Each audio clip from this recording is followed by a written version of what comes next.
Hidup berumah tangga bukan hanya tentang dua orang yang saling mencintai, tapi juga tentang dua keluarga yang mencoba belajar saling memahami. Seringkali, cinta diuji bukan oleh badai besar, melainkan oleh hal-hal kecil yang terjadi setiap hari.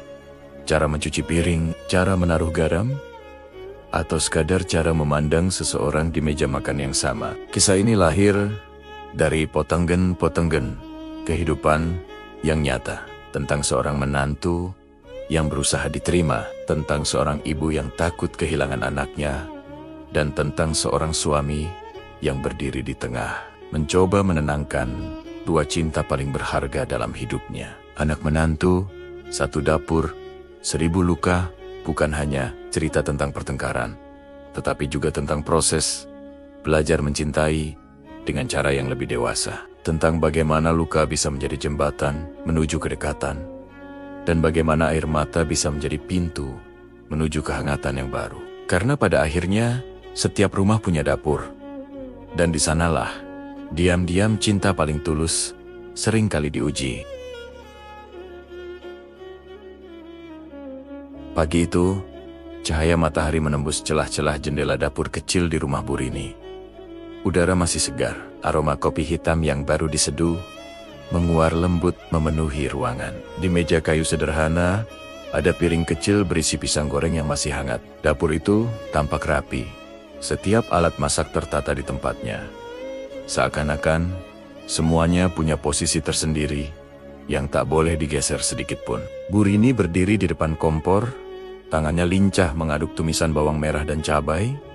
Suaranya berdesis kecil, wajahnya tampak tenang, meski di matanya ada garis-garis halus, tanda kelelahan. Usianya sudah 52, tapi semangatnya seperti tak pernah padam. Ia sudah terbiasa menjalani hari-hari sendiri sejak suaminya meninggal 5 tahun lalu. Tapi pagi itu berbeda. Suara langkah kaki terdengar dari arah kamar belakang. Arman, anak laki-lakinya, satu-satunya, muncul sambil menguap lebar. Rambutnya acak-acakan, kaosnya lusuh. "Bu, kopi udah jadi ya?" tanyanya dengan senyum kecil. Bu Rini menoleh dan tersenyum. "Udah, di meja. Ayo, cepat duduk. Sarapan dulu, sebelum kerja." Tak lama kemudian, Sinta keluar dari kamar yang sama, membawa handuk kecil di tangan. Wajahnya masih basah karena baru cuci muka. "Pagi, Bu," katanya dengan sopan. "Maaf ya, Bu. Saya kesiangan, tadi malam agak susah tidur." Bu Rini tersenyum ramah. "Nggak apa-apa, namanya juga rumah baru ya. Butuh waktu, biar terbiasa." Sinta mengangguk sambil tersenyum malu. Ini bulan kedua ia tinggal di rumah itu. Setelah menikah dengan Arman, rumah sederhana di pinggir kota kecil itu memang milik Bu Rini. Dan demi berhemat, mereka sepakat tinggal bersama dulu, sampai tabungan cukup untuk kontrak rumah sendiri. Suasana pagi itu terasa hangat. Sinta duduk di meja makan, menatap Bu Rini yang sedang menyiapkan lauk. "Boleh saya bantu, Bu?" tanyanya dengan nada hati-hati. Bu Rini menatapnya sekilas. "Oh, nggak usah. Kamu makan aja dulu, biar ibu yang masak. Lagian kamu kan baru bangun." Sinta menunduk sedikit. "Iya, Bu. Tapi saya takut nggak enak. Cuma duduk aja." "Sudah, gak apa-apa," jawab Bu Rini lembut. Tapi dengan nada yang seakan-akan menolak tanpa bisa dibantah. Arman hanya tersenyum melihat dua perempuan itu. Ia merasa hidupnya sempurna sekarang.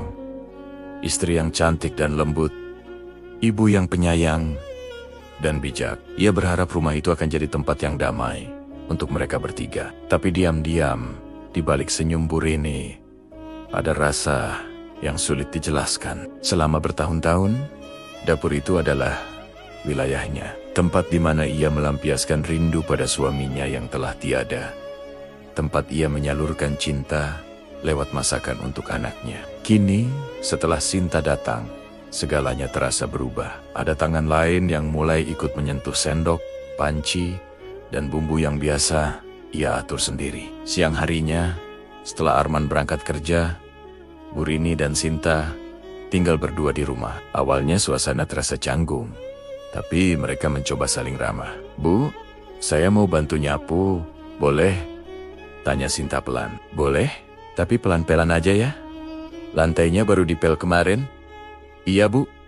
Sinta melangkah pelan, menyapu ruang tamu sambil sesekali melirik dapur. Ia ingin bantu masak, tapi takut salah tingkah. Ketika ia memberanikan diri untuk ke dapur, Bu Rini sedang menaruh cabai di wadah kecil. Bu, garamnya saya taruh di sini aja ya, biar gampang ambilnya, kata Sinta sambil memindahkan toples besar ke wadah kecil di dekat kompor. Bu Rini menoleh sejenak, lalu berkata pelan, "Oh, iya, boleh, tapi nanti kalau mau mindahin apa-apa, bilang dulu ya. Ibu soalnya suka lupa kalau posisinya berubah."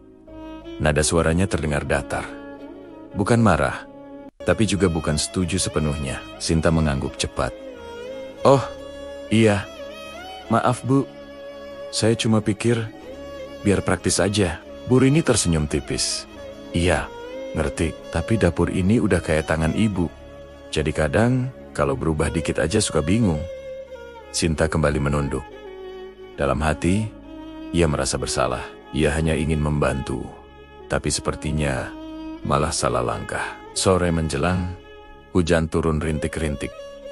Udara jadi dingin. Bu Rini duduk di kursi bambu di teras, menatap jalan depan rumah. Sinta keluar membawa secangkir teh hangat. "Ini, Bu, saya bikinin teh." "Wah, makasih, Sin," ucap Bu Rini sambil menerima cangkir itu. Ia menyesap perlahan, lalu mengerutkan dahi sedikit. "Tehnya agak manis ya?" Sinta cepat-cepat menjawab. "Oh iya, saya takut ibu nggak suka kalau hambar." Bu Rini tertawa kecil. "Hehe, gak apa-apa. Nanti besok dikurangin dikit gulanya ya. Ibu soalnya udah nggak boleh banyak gula." Sinta mengangguk malu, lalu duduk di kursi sebelahnya. Mereka berdua diam cukup lama, hanya mendengar suara hujan dan sesekali petir jauh di langit. Dalam diam itu, Bu Rini menatap Sinta dari ekor mata. Gadis itu memang baik, sopan, dan terlihat tulus. Tapi entah kenapa, ada rasa asing di hatinya. Seperti seseorang yang tiba-tiba datang dan mengambil sedikit demi sedikit ruang yang dulu hanya miliknya dan anaknya. Ia tidak benci, tidak juga marah. Hanya merasa kehilangan sesuatu yang sulit dijelaskan. Malamnya, saat makan bersama, Arman memuji masakan Sinta. "Wah, ayam kecapnya enak banget sayang, bumbunya pas." Sinta tersenyum senang. "Tadi saya belajar dari YouTube, Mas." Bu Rini ikut tersenyum, tapi matanya menatap ayam itu lama. Ia tidak bilang apa-apa, hanya mengambil sedikit, mengunyah pelan, lalu meletakkan sendoknya. Rasanya memang enak, tapi bukan seperti masakan rumah yang biasanya ia buat. Setelah makan malam, Arman menonton TV di ruang tamu, sementara Sinta mencuci piring. Bu Rini duduk di dapur, pura-pura sibuk merapikan bumbu. Ia memperhatikan bagaimana Sinta mencuci piring dengan sabun yang terlalu banyak, membilas air sedikit, dan menumpuknya tanpa dilap dulu. Dalam hati ia bergumam, anak zaman sekarang, semua serba cepat, tapi nggak teliti. Beberapa hari berikutnya, rutinitas itu berulang. Sinta selalu berusaha membantu, tapi seringkali justru membuat suasana jadi canggung. Pernah suatu kali, Sinta masak sayur asem untuk makan siang. Bu Rini baru pulang dari pasar, melihat panci besar di atas kompor. "Sin, kamu masak sayur asem?" tanyanya agak terkejut. "Iya, Bu. Saya pengen bantu. Tadi lihat di kulkas, ada jagung sama labu hadi sekalian." "Oh," Bu Rini menatap panci itu lama. "Kamu pakai asam Jawa atau asam sunti?" "Asam Jawa, Bu." "Kenapa?" Kalau pakai asam sunti, lebih segar. Tapi, ya nggak apa-apa." Sinta mencoba tersenyum, tapi nada itu seperti pisau halus yang menyentuh hatinya. Ia merasa usahanya tidak pernah benar di mata ibu mertua. Malamnya, Sinta curhat ke Arman. "Mas, aku takut salah terus di depan ibu." Arman mengelus kepala istrinya lembut. "Ibu cuma belum terbiasa aja sayang. Sabar ya.